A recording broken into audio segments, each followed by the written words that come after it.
জীবনে ভুল করার অর্থ এই নয় যে আপনি ব্যর্থ, বরং এটি বোঝায় যে আপনি চেষ্টা করেছেন এবং নতুন কিছু শেখার পথে রয়েছেন।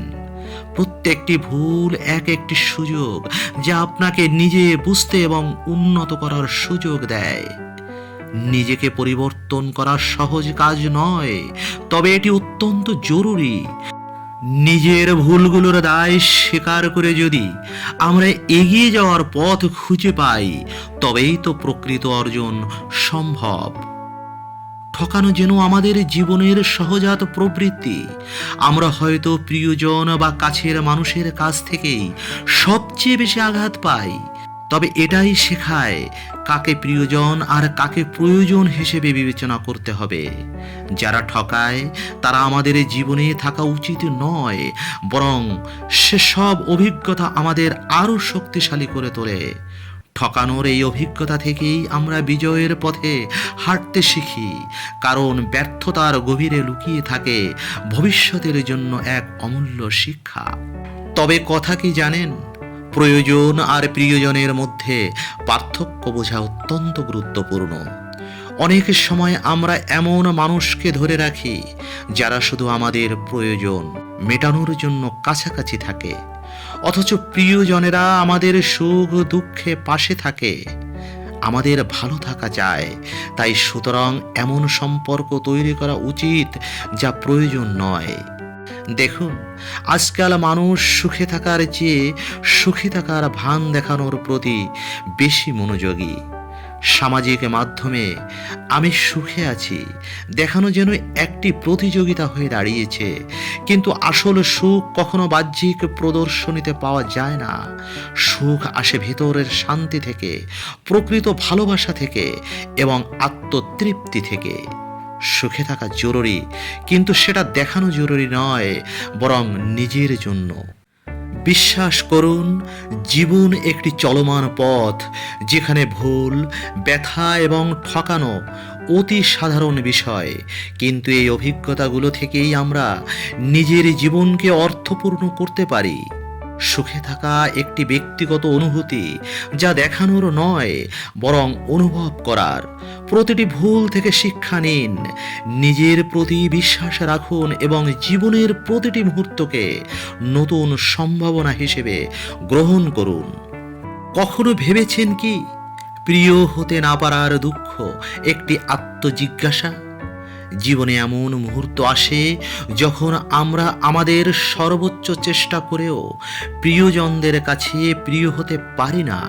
এটি একটি অত্যন্ত বেদনাদায়ক অভিজ্ঞতা, কারণ প্রিয়জনদের ভালোবাসা, সম্মান এবং গ্রহণযোগ্যতা আমাদের জীবনের গুরুত্বপূর্ণ অংশ হলেও হাজারো চেষ্টার পরে যখন আমরা ব্যর্থ হই, তখন এই প্রশ্নটি জাগে, আমরা কি সত্যি তাদের কাছে প্রিয় হওয়ার যোগ্য নই, নাকি এটি আমাদের অপারগতা? আমরা প্রিয়জনদের ভালোবাসা ও স্বীকৃতি প্রত্যাশা করি, কারণ তারা আমাদের পরম আকাঙ্ক্ষার। তাদের কাছে প্রিয় হওয়ার ইচ্ছা একটি স্বাভাবিক মানবিক অনুভূতি। আমরা তাদের জন্য ত্যাগ স্বীকার করি, নিজের স্বার্থ ভুলে তাদের প্রয়োজন মেটানোর চেষ্টা করি। কিন্তু সব সময় এই প্রচেষ্টা সঠিকভাবে মূল্যায়িত হয় না। কখনো তারা আমাদের চেষ্টা বুঝতে পারে না, আবার কখনো তাদের নিজস্ব চাহিদা আমাদের প্রয়াসকে ছাপিয়ে যায়। এসবের পিছনে অনেক কারণ থাকতে পারে।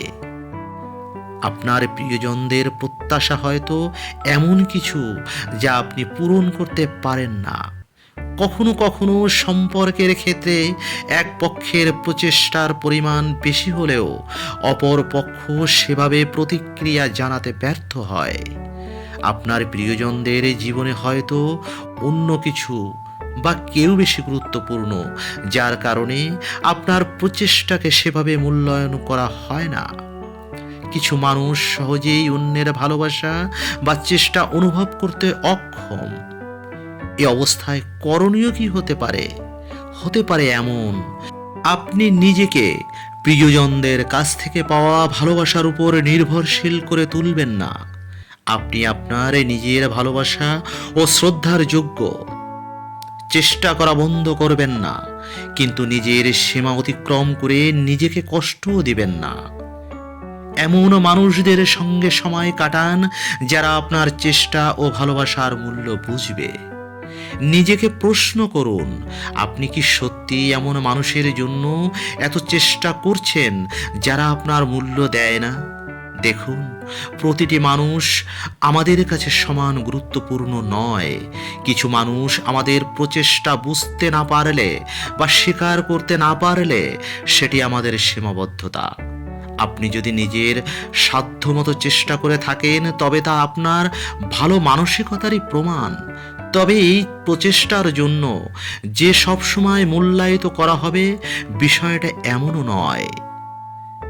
প্রিয়জনদের কাছে প্রিয় হতে না পারা বেদনাদায়ক, তবে এটি জীবনের শেষ কথা নয়।